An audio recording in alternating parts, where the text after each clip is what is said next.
नमस्कार, जय श्री कृष्णा। आज हम पिठोरी अमावस्या की कथा लेकर आए हैं। दोस्तों, चैनल को सब्सक्राइब अवश्य कीजिएगा। भाद्रपद महीने की अमावस्या तिथि को पिठोरी अमावस्या के रूप में मनाया जाता है।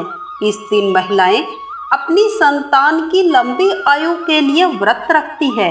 ऐसी मान्यता है कि मां दुर्गा की कृपा से संतान को कोई भी कष्ट नहीं होता है, बल्कि मृत संतान को भी नया जीवन मिल जाता है।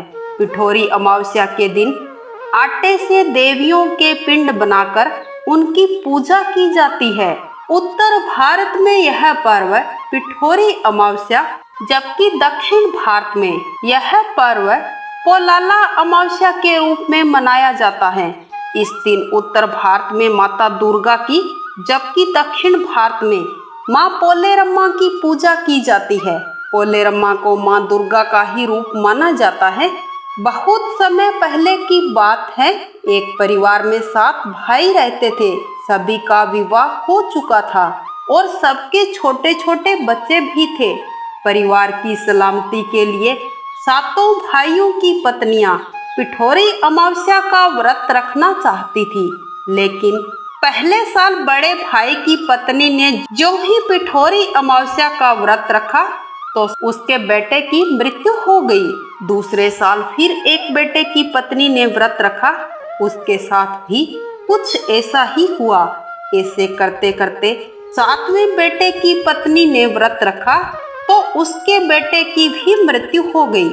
उसी समय गांव की कुल देवी मां पोलेरम्मा उस गांव के लोगों की रक्षा के लिए पहरा दे रही थी। उन्होंने जब दुखी मां की ममता को देखा तो वजह जाननी चाहिए।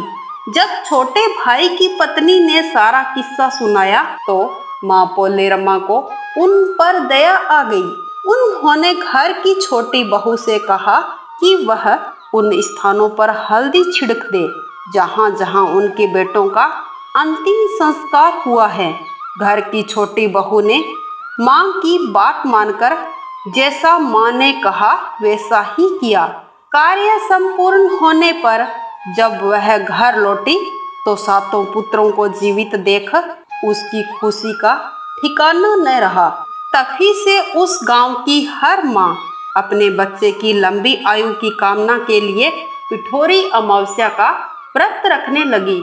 ऐसी मान्यता भी है कि जो भी मनुष्य पिठोरी अमावस्या व्रत कथा का श्रवण करता है उसके जीवन से समस्त दुखों का नाश हो जाता है। वीडियो को लाइक करना, अपने दोस्तों के साथ शेयर करना और हमारे YouTube चैनल व्रत पूजन त्योहार को सब्सक्राइब अवश्य करना। इसी के साथ ही हम आपसे विदा लेते हैं। वंदे मातरम। जय श्री कृष्णा।